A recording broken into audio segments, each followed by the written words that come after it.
prospérez, je vous aime. Je vous demande pardon pour tous ceux qui ne croient pas, qui n'adorent pas, qui n'espèrent pas et qui ne vous aiment pas.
Pour sauver les hommes, Dieu veut établir dans le monde la dévotion à mon cœur immaculé. Si l'on fait ce que je vais dire, beaucoup d'âmes se sauveront et on aura la paix. La guerre va finir, on est en 1917. Mais si on ne cesse pas d'offenser Dieu, une autre pire va commencer sous le règne de Pie XI. Quand vous verrez une nuit éclairée par une lumière inconnue, sachez que c'est le grand signe que Dieu vous donne, qu'il va punir le monde de ses crimes par le moyen de la guerre, de la famine et des persécutions contre l'Église et contre le Saint-Père. Pour empêcher cela, je viendrai demander la consécration de la Russie à mon cœur immaculé et la communion réparatrice des premiers samedis. Sinon, la Russie répandra ses erreurs dans le monde, provoquant des guerres et des persécutions contre l'Église.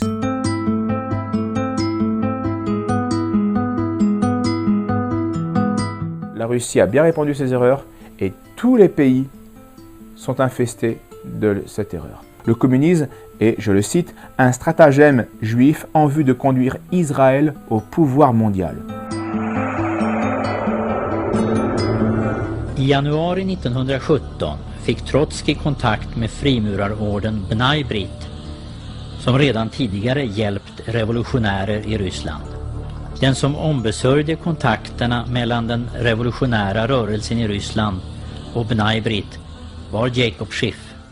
Leiba Bronstein hade tidigare blivit medlem i den franska frimurarlogen Art et Travail, som även Lenin tillhörde.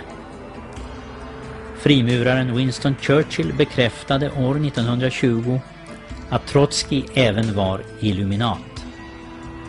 Ur 33 gradens hemliga invigning kan man läsa: Frimureriet är ingenting mer och ingenting mindre än revolutionen i verksamhet. Den oavbrutet fortgående sammansvärjningen. L'évangile du communisme, qui s'appelle le Manifeste communiste de Marx et de Engels, a été livré au monde en 1848. Marx var frimurare av 31 graden och i februari 1848 publicerade han på befallning av frimurarledningen kommunistiska manifestet. Här visar Marx frimurarnas mästartecken, precis som andra frimurare före och efter honom. Ett kryptiskt tecken som också visas i frimurarnas handbok.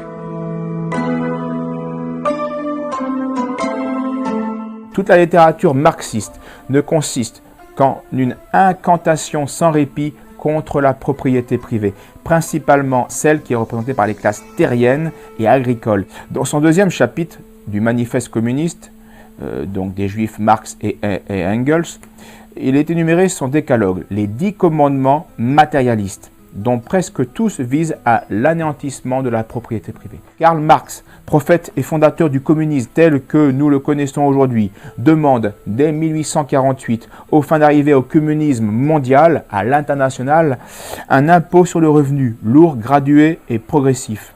Or, presque tous les pays ont appliqué sur leur territoire des lois d'impôt sur le revenu, un impôt lourd, gradué et progressif. Nous avons cet impôt chez nous, comme il existe en Angleterre, en France, aux États-Unis, en Australie, bref, dans toutes les démocraties. Une loi véritablement despotique, une loi qui place la propriété des citoyens à l'entière discrétion des simples fonctionnaires et bureaucrates. Ça, on est en plein communisme. Les autres commandements communistes vont dans le même sens. Abolition du droit à l'héritage, centralisation du crédit dans les mains de l'État par le moyen d'une banque nationale à capital d'État et d'un monopole exclusif. Centralisation des moyens de communication et de transport aux mains de l'État. Extension de la propriété d'État aux usines, aux instruments de production. Obligation pour tous de travailler, combinaison de l'agriculture avec l'industrie manufacturière et l'instruction gratuite dans toutes les écoles publiques, ce que fera Jules Ferry chez nous. Bref, ce qui était un moyen automatique de faire disparaître l'autorité paternelle pour faire place à l'autorité de l'État sur l'enfant et puis aussi de chasser l'autorité de l'Église, donc du Christ sur les enfants. Ces 10 conditions, nous les avons toutes au travail dans notre pays, partiellement ou dans leur totalité. Nous sommes déjà en plein communisme. Il parle en 1966 et ça n'a fait qu'empirer. Les erreurs vraiment se sont répandues. Mais direz-vous, comment se fait-il que nos gouvernements aient pu légiférer dans un sens aussi ouvertement communiste depuis 1917 ? Les chefs, c'est-à-dire l'ensemble de ceux qui déterminent la législation et la marche de la nation, étaient des complices de Karl Marx, des traîtres. Je veux dire, la franc-maçonnerie internationale, maîtresse de notre politique et qui est autant aux mains de la juiverie que les internationales prolétaires.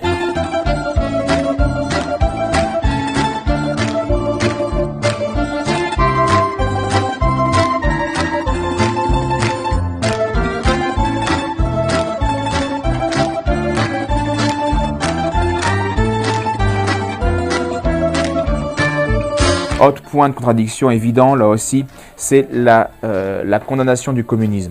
Marie voulait la Russie, la consécration de la Russie pour qu'elle ne répande pas ses erreurs. On a vu ce qu'il en est. Le Concile Vatican II, lui, a refusé de condamner les erreurs du communisme. Pas un mot sur le plus effroyable fléau du XXe siècle, pas un mot dans les actes du Concile sur le communisme ou le marxisme ou le socialisme. Par contre, on va louer la Charte des droits de l'homme des Nations Unies et on va prôner une communauté mondiale libre, égale et fraternelle, fondée sur la bonne volonté des hommes.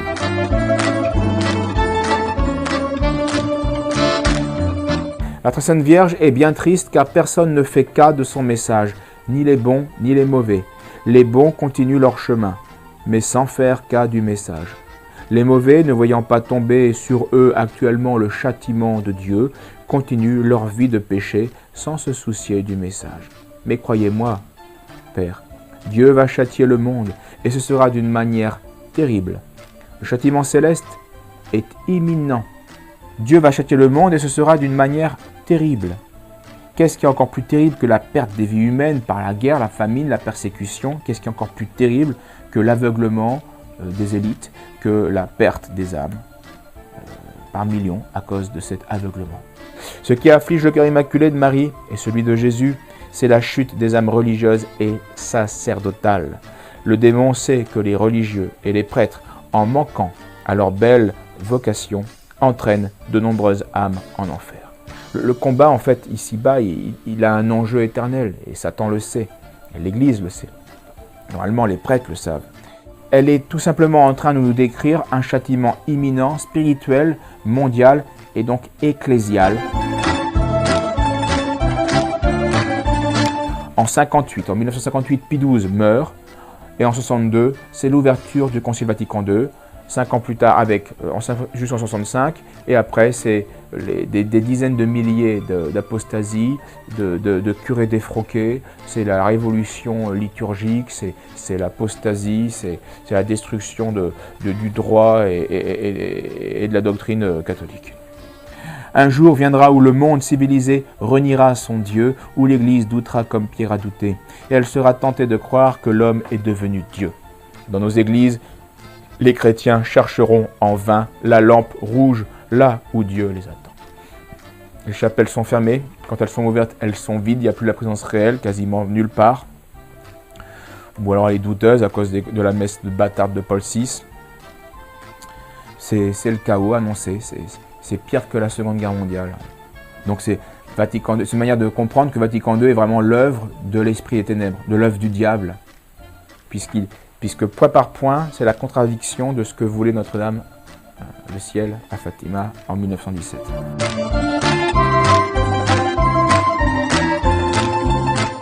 Il y a deux choses qui sont certaines. Nous sommes dans les derniers temps du monde, de l'histoire des hommes.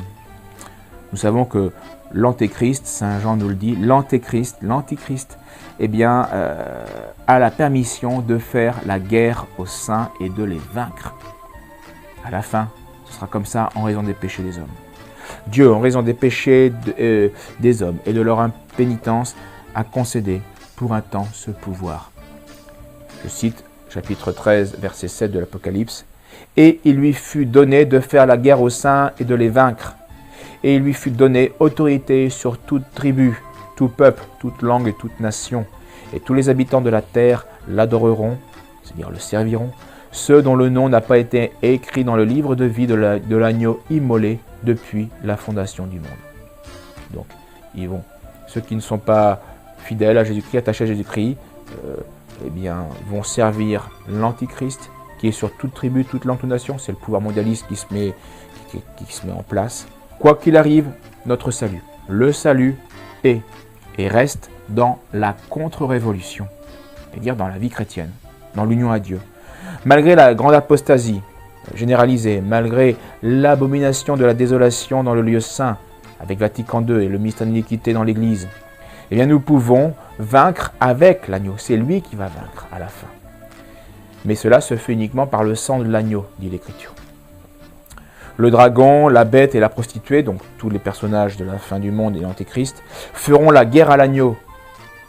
Et avant, on voyait la guerre aux saints. Et là, le démon est plus fort, temporellement. Mais quand le démon va faire la guerre à l'agneau, quand la maçonnerie fera la guerre à l'agneau, c'est-à-dire de manière finale, définitive, eh bien, ils feront la guerre à l'agneau, mais l'agneau les vaincra. L'agneau les vaincra, le Christ les vaincra, parce qu'il est le Seigneur des Seigneurs et le Roi des Rois. Et ceux qui l'accompagnent sont les appelés, les élus et les fidèles.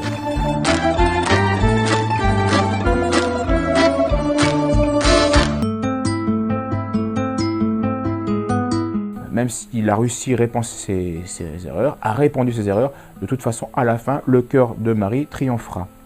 Quand? Bien justement, c'est à la fin, dit la Vierge. C'est-à-dire, à l'époque du triomphe du Christ. Et il sera quand victorieux? À la parousie, à la fin des temps, lorsqu'il viendra juger les hommes.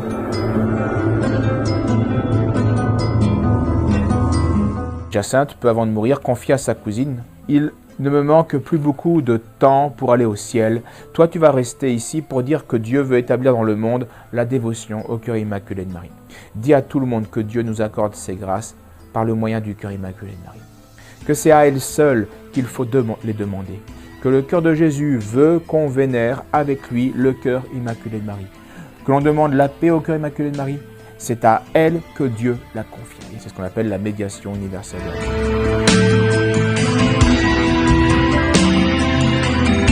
Conservez la pratique du Saint-Rosaire, car jamais une âme qui dit son rosaire tous les jours ne sera formellement hérétique ni trompée par le démon. C'est une proposition que je signerai de mon sang. Si on dit le rosaire, on ne sera pas aveuglé par le démon. La prière du rosaire est, après la Sainte Messe, la plus apte à conserver et à augmenter la foi dans les âmes. Que périssent le dragon, la bête, la prostituée, la maçonnerie, la judéo-maçonnerie, etc., tous les suppôts de Satan, et que vivent les 5 heures de Jésus et de Marie, et puissions-nous, nous, par le Saint-Rosaire, rester fidèles et participer à leur triomphe dans la vie éternelle.